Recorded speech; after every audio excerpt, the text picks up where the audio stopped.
Bonjour chers compatriotes. Je voudrais m'adresser à vous aujourd'hui sur deux sujets fondamentaux. Le premier, c'est pour dire que dans un État, les facteurs de déstabilisation, sinon de frustration, sont le chômage et la vie chère.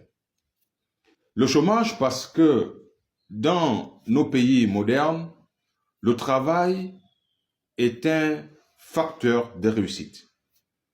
Mais aujourd'hui, dans notre pays, on constate un taux très élevé de chômeurs diplômés, ce qui est une source de frustration. Cependant, il faut reconnaître les efforts qui sont mis en place par les autorités du CTRI, en tête desquelles le président de la République, son Excellence Brice Clotaire Oligui Nguema, et son gouvernement, présidé par M. Raymond Donsima. Chers compatriotes, je m'adresse surtout au niveau du chômage et de nos jeunes, à mes jeunes chômeurs. Chers compatriotes, ce n'est pas le gouvernement prend des mesures et vous jouez les gendarmes. Parce que dans notre pays, à chaque fois qu'une mesure est prise, ceux qui sont concernés sont les premiers à se désintéresser. Pourquoi je parle ainsi? C'est tout simplement parce que deux grandes mesures viennent d'être prises et ces mesures-là peuvent résoudre la question du chômage. Premièrement, lors du dernier conseil des ministres, chers compatriotes, le gouvernement a pris un décret sur la fixation des quotas des emplois des expatriés. Ce qui voudrait dire, quand on regarde le faible taux accordé aux expatriés, ça voudrait dire qu'il y a dans certaines entreprises, on doit trouver 90% des Gabonais. Chers compatriotes, vous qui cherchez le travail, c'est à vous de jouer les gendarmes, parce que nous le savons bien, ce n'est pas au ministère du Travail que reviendra ce boulot-là. C'est à vous de dénoncer les entreprises qui ne respectent pas ce décret.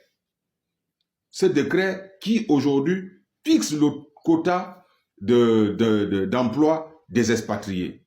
Si on déduit le quota de 10%, il resterait combien? 90% uniquement pour les Gabonais.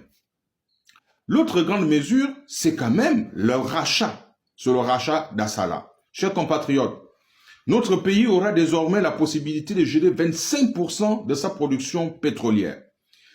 Non seulement c'est une manne en ce qui concerne les finances, une manne financière, mais c'est aussi une niche très importante des emplois. Alors, il serait aussi souhaitable pour les nouveaux bacheliers que l'État prenne des mesures pour la formation, comment dirais-je, pour la formation dans ce domaine pétrolier. Parce que à quoi ça sert de racheter des compagnies si on n'a pas l'expertise locale? C'est aujourd'hui pour nous l'occasion d'ouvrir de nouvelles filières. Des filières qui vont permettre à nos jeunes bacheliers de s'arrimer à la norme, sinon à la vitesse d'achat que l'État. On a déjà Fly, on a déjà une compagnie dont il faut des formations.